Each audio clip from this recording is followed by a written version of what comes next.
Muito bom dia, boa segunda, boa semana, meus virgões e minhas virjonas.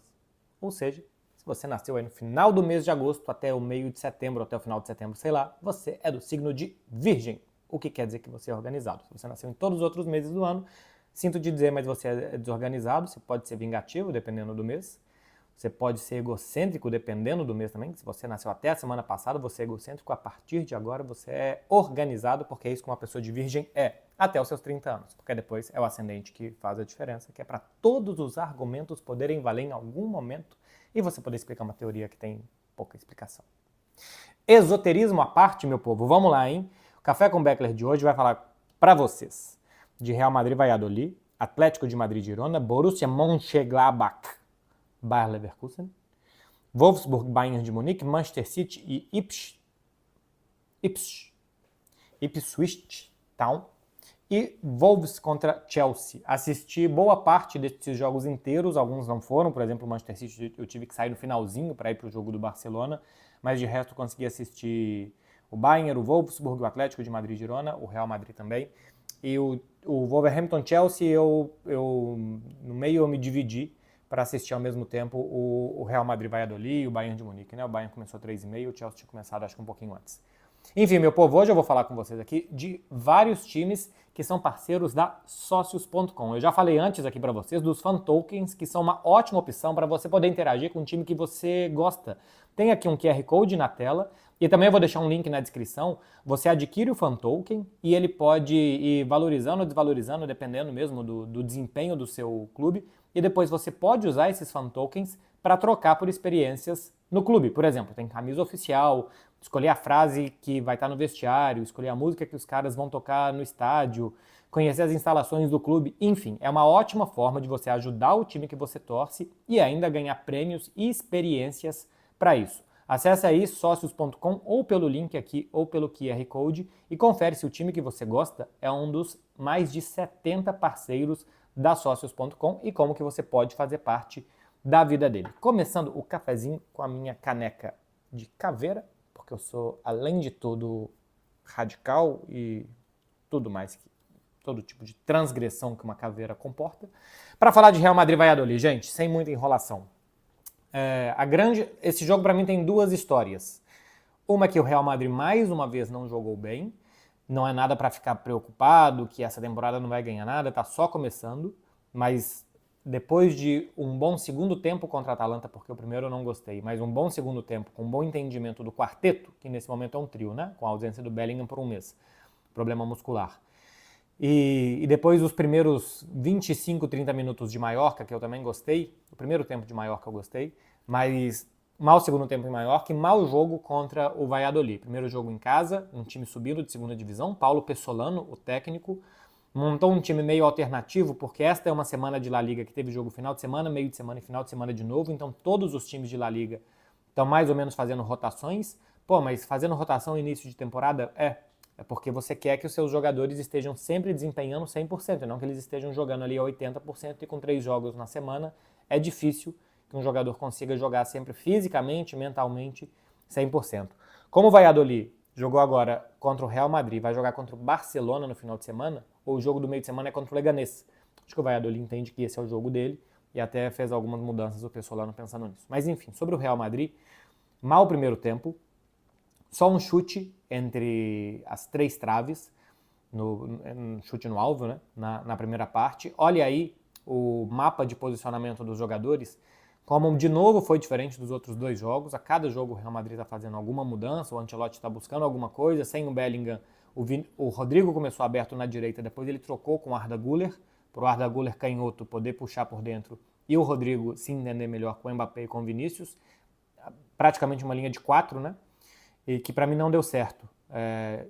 Praticamente não vimos combinações entre os 3, distantes entre eles. O Real Madrid acho que conseguiu jogar bem no segundo tempo, quando o Valladolid tomou um gol que vem numa cobrança de falta, uma bola desviada, assim, não é uma super jogada que o Real Madrid conseguiu envolver o adversário. E depois disso, quando o Valladolid se soltou, até conseguiu rondar a área do Real Madrid, Courtois chegou a fazer uma grande defesa, Militão bloqueou um chute, o Militão jogou muito bem, para mim foi o melhor jogador em campo.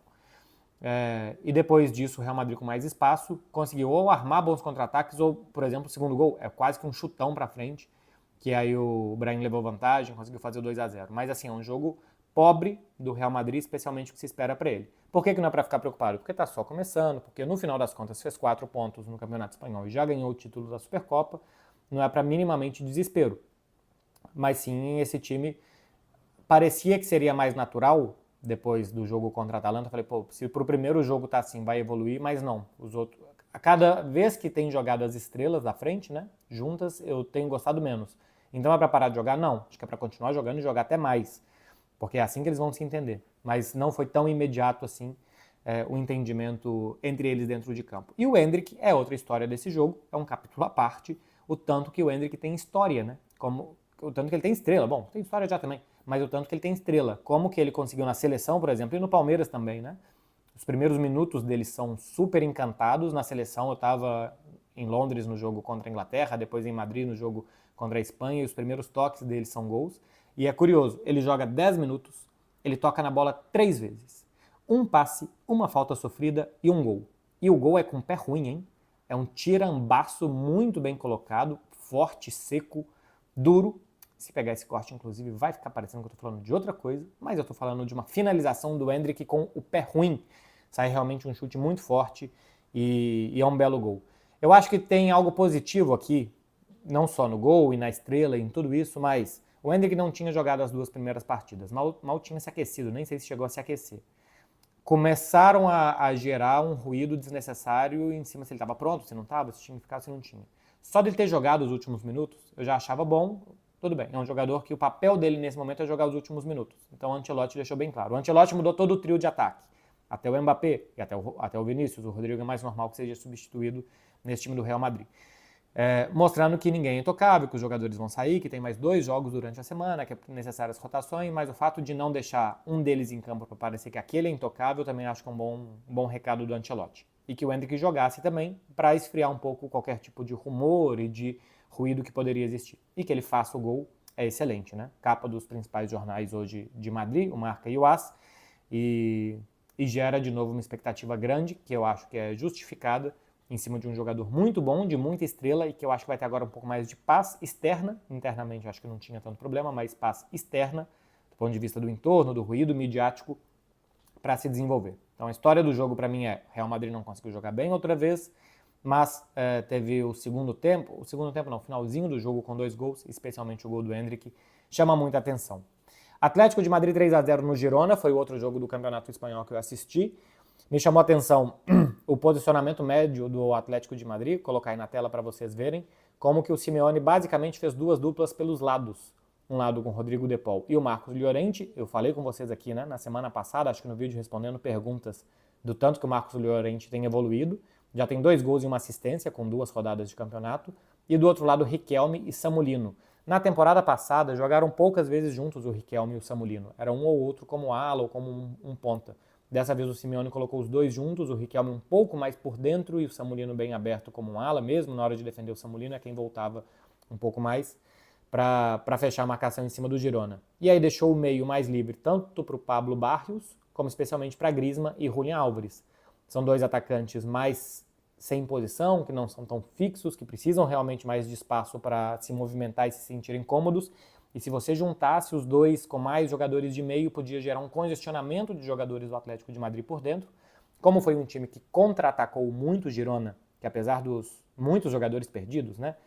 Ian Couto, Eric Garcia, Alex Garcia, Savinho, Dobbik, são pelo menos 5 titulares perdidos em relação à temporada passada. O Girona mantém o mesmo estilo de jogo muito ofensivo e o Atlético de Madrid contra-atacou muito. No segundo tempo, o Atlético de Madrid teve 34% de posse de bola. Fez 2 gols nos contra-ataques contra o Girona. Parece um time, o Simeone pode rodar para cá, para lá, girar em torno dele mesmo. E no final das contas, o Atlético de Madrid do Simeone sempre é muito perigoso nas transições, sempre é muito perigoso quando pode correr. Tem jogadores para isso e faz isso muito bem. E ontem fez isso de novo muito bem contra o Girona. 3-0 categórico, embora seja também com 2 gols mais no final da partida. Mas bastante merecida a vitória do Atlético de Madrid. O Girona, sim, as pessoas têm que abaixar a expectativa. Não era um time para ter chegado na Champions, conseguiu fazer uma grande temporada e chegou. A expectativa do Girona na temporada passada era se manter na primeira divisão do Campeonato Espanhol. Eu acho que tem que ser de novo essa expectativa. Veremos se vai brigar na parte de cima da tabela ou não.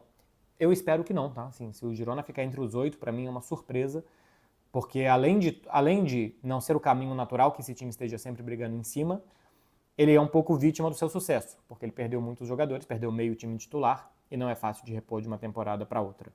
Passando para a Bundesliga, sexta-feira teve o atual campeão, Bayer Leverkusen, estreando fora de casa contra o Borussia Mönchengladbach. Para vocês que são novinhos, vocês talvez não saibam, o Borussia Mönchengladbach é um dos times mais tradicionais da Alemanha, nos anos 70 era uma potência do lado do Bayern de Munique. Hoje não é esse super time todo, assim, hoje, né, nas últimas décadas, mas ainda é um time de muita torcida, de muita tradição na Alemanha. Perdeu do Leverkusen 3-2. Chamou a atenção que o Leverkusen teve 9 titulares nesse jogo contra o Borussia Mönchengladbach, que foram titulares na primeira rodada do ano passado. Não estavam o Andrich, agora eu não vou lembrar. Eu sei que um era o Koscielny, né, o zagueiro pela direita, e jogou o Hincapié. E aí jogou o Jonathan Tah e o Tapsoba. E o outro era o volante do lado do Xhaka, que eu acho que isso sim mudou. Que jogou Wirtz, Hoffmann, Frimpong, Grimaldo, Boniface. Então, acho que na temporada passada estava o Andrich e nessa não. Acho que é só isso mesmo que mudou. Não, estava o Palácios ano passado e esse ano estava o Andrich, acho que foi isso. Enfim, só 2 mudanças. E o que me chama a atenção de só 2 mudanças feitas pelo Xabi Alonso? Ele detecta que o que foi bem no ano passado pode ser mantido, que ele não precisa fazer uma novidade, que ele não precisa mudar alguma coisa. Por exemplo, o Guardiola costuma mudar alguma coisa nos seus times de uma temporada para outra. Porque o time fica mais manjado, porque te estudam muito, porque anotam sua placa e é bom fazer alguma mudança. Eu não percebi na primeira rodada, já tinha visto alguma coisa da Supercopa também, mudança significativa no Bayer Leverkusen. Agora na primeira rodada dá para ver mais na Supercopa, porque ainda era um time mais modificado. Mas ainda não percebi mudança, ou seja, o Xabi Alonso está apostando em refazer o que ele fez no ano passado, que de fato foi muito bom, de fato foi mais do que suficiente, agora com um pouco mais de elenco, de fundo de armário, para trocar as peças e, se for necessário, manter o ritmo. Acho que um grande problema do Bayern de Munique na temporada passada, apesar de só ter perdido um jogo, é que precisava sair salvando esses jogos no final, porque não conseguia manter o mesmo ritmo. Coisa que aconteceu contra o Borussia Mönchengladbach, né? Esses gols no finalzinho e tal, para sair salvando o resultado. Assim como na temporada passada, é algo dessa temporada também, mas a tendência, pelo que a gente viu de primeira rodada, é ver mais do mesmo, que foi bastante bom. Veremos se consegue manter também a qualidade, a intensidade durante toda a temporada. E o outro jogo, Wolfsburg 2, Bayern de Munique 3, eu gostei muito do primeiro tempo do Bayern de Munique, com Boyer e Olise pelo lado direito, uma dupla de franceses, no ataque muito bem, muito inspirados. E assim, o primeiro tempo ainda teve um pênalti de uma bola que passeia no braço do jogador do Wolfsburg, o árbitro entende que não é intencional, que é um movimento natural e não marca, eu teria marcado. E ainda tem muitas boas ações de ataque do Bayern de Munique. Segundo tempo, menos. Segundo tempo é mais Bundesliga mesmo, troca de golpes lá e cá, jogo com 2 viradas, os famosos erros individuais da defesa do Bayern de Munique, foi o Kim Min-jae dessa vez, uma saída de bola tenebrosa e que gera o gol. Enfim, um Bayern que precisa melhorar os aspectos da temporada passada, que são essas desconexões, as falhas individuais, assim como a gente viu o Leverkusen com mais do mesmo da temporada passada, o Bayern que mudou mais, né? Muda mais peças e muda o treinador, mas o DNA do time, assim, tanto positivo da maneira de atacar, que pode ser muito boa, como negativo dessas desconexões e falhas individuais, também foi muito parecido com o da temporada passada. De peças, o Sacha Boyer foi titular pela direita, o Olise entrou, e de resto os jogadores também no ano passado, né? Neuer, Kim Min-jae, Upamecano, Alphonso Davies, Pavilovic, Kimmich, Musiala como um 10, Olise de um lado, Gnabry do outro, Harry Kane na frente, então também é um time muito parecido com o da temporada passada em nomes, só que com a mudança de técnico de Thomas Tuchel para Kompany, se espera que mude bastante a postura do time. Você viu um time tentando combinar mais, sair jogando de forma muito perigosa desde a defesa, mas no frigir dos ovos, o resultado mesmo, um time muito parecido com o da temporada passada. Campeonato inglês, Manchester City 4-1 no Ipswich Town. Um jogo que começou doidão, né? 4 gols em menos de 15 minutos, com Ipswich. Eu brinquei tanto que agora eu realmente estou com dificuldade de falar. Com os visitantes saindo na frente e depois o Savinho aparecendo. O impacto inicial do Savinho é muito grande nesse Bayern de Munique, nesse Manchester City. Na Supercopa já tinha sido nos poucos minutos. Na primeira rodada contra o Chelsea, o primeiro tempo. E, de novo, nessa segunda rodada do campeonato inglês. Sofre o pênalti, pressiona o goleiro na jogada do segundo gol, muitas ações perigosas, bons dribles, eu acho que bom entendimento do momento de driblar e de não driblar. Já está jogando muito melhor do que o Doku, por exemplo, pelo outro lado, ou se a gente for comparar o início do Doku, que a intenção, acho que, de ter pontas de muito 1 contra 1, como é com o Doku e com o Savinho, é realmente de serem jogadores que arrisquem mais, só que eu acho que o Savinho está sabendo ler bem o momento de arriscar ou de dar continuidade do jogo. Vem de um time que ele tinha que ter bem essa leitura, que era o Girona, está jogando do outro lado, agora está jogando canhoto aberto pela direita, mas o impacto inicial do Savinho é muito grande, e também o impacto inicial do Haaland na temporada, né? Com 4 gols em 2 jogos, tá o Haaland somando números e ajudando muito o time também, mas o que mais me chama a atenção é o impacto inicial do Savinho. O Gundogan jogou alguns minutos, ovacionado pela torcida, parece muito feliz de voltar, e veremos como que será o Manchester City no decorrer da temporada com o Savinho cada vez mais à vontade. E Wolverhampton 2, Chelsea 6, que também foi um jogo muito doido. O primeiro tempo terminou 2-2 e poderia ter caído para qualquer lado a balança, porque teve gol anulado do Matheus Cunha, que aliás fez um bom primeiro tempo. O Chelsea com muitas chegadas também, um jogo de muita troca franca de golpes. E aí eu acho que o poderio individual do Chelsea no segundo tempo chamou a atenção. Tem muitos melhores jogadores, para que se o jogo fica lá e cá, que os jogadores do Chelsea tenham mais capacidade de resolver do que os do Wolverhampton. E aí o Madueke aparece muito bem no segundo tempo. No primeiro, acho que ele já tinha ido bem, né? Assim, é porque ele faz 3 gols em 15 minutos no segundo tempo, mas já tinha ido bem no primeiro tempo. Eu gostei da mudança do Maresca, colocando o Palmer como um meia centralizado. Fez um gol, deu 3 assistências o Palmer, jogando nessa função que ele já tinha jogado algumas vezes na temporada passada, mas ele me parece tão bom na ponta direita, fazendo essas diagonais, que eu acho que me parece que é quase um desperdício tirar ele dali. Mas o técnico tirou ele dali, colocou um outro jogador que fez 3 gols, e que além dos 3 gols teve muitas sensações de perigo e jogadas que resultaram em boas ações do Chelsea, e deu muito certo. 3 gols do Madueke, um gol e 3 assistências do Cole Palmer, o Nicolas Jackson, que na semana passada eu chamei ele o tempo inteiro de Jackson Martinez, vocês me desculpem, também fez o seu gol, e entrou bem o João Félix também, né, para marcar. Tem algo que aqui eu acho que não é para preocupar por enquanto, e daqui a pouco eu acho que também não, que é o Madueke, que foi muito bem como um canhoto pela direita, e depois entrou o Pedro Neto ainda por ali, e também foi muito bem. E já tem o Cole Palmer. E é a posição do Estevão, né, que vai chegar no ano que vem ao Chelsea. Não é para se preocupar por enquanto, porque em um ano esses caras podem ir bem, o Chelsea pode aproveitar para vender, o Chelsea é também um clube vendedor, né, compra muito, mas também tenta vender para equilibrar suas contas, então daqui a pouco pode valorizar o Madueke, o Pedro Neto e tal, e vender esses caras. O Cole Palmer eu duvido mais que o Chelsea vai querer vender. E eu acho que o Estevão é tão bom que ele vai naturalmente, não sei que ele tem problemas de adaptação e tal, o que vai acontecer, mas eu acho que por bola, naturalmente, ele pode atropelar esses caras. Então que muitos jogadores, que o Chelsea tenha muitos jogadores pelo seu setor e que esses caras vão bem, é um mau sinal para um garoto que vai chegar inadaptado ao clube. Mas eu acho que ele é tão bom que ele vai passar na frente desses caras. Do Cole Palmer, menos. Mas o Cole Palmer jogando como meia centralizado e abrindo esse corredor para ele, eu acho que simplesmente o Chelsea pode ir bem essa temporada e na temporada que vem melhorar ainda mais com a qualidade do Estevão que vai chegar para o Chelsea. Ele pode não chegar, não está pronto ainda e ganhando minutos aos poucos e tal, mas acho que naturalmente, pelo potencial, pela progressão, é o que pode acontecer. E bom gol do João Félix, né? O João Félix também é um jogador assim, de impactos iniciais. Teve impacto inicial no Barcelona quando chegou. No Chelsea foi um pouco mais acidentado, porque ele chegou, foi expulso logo no primeiro jogo, aí pegou 3 jogos de suspensão, mas depois, quando teve um pouco mais de continuidade, foi melhor e depois foi decaindo no final da temporada. E agora começa com um bom gol, tem um congestionamento de jogadores por ali, então ter minutos é difícil e precisa aproveitar, e o João Félix aproveitou bem. Meu povo, é isso daqui, hein? Do que eu assisti esse final de semana. Assisti alguma coisa também de futebol brasileiro, mas sem tanta atenção assim para analisar aqui para vocês. Café com Beckler, tá aqui o meu cafezinho de caveira. Fica por aqui, amanhã eu volto com análise pós-Raio Vallecano-Barcelona. Depois, quarta, quinta-feira, a gente vai ter conteúdo aqui no canal de sorteio de Champions e da semana do Barça. E sexta-feira eu respondo perguntas, e sábado o Barcelona joga de novo, tem vídeo de novo.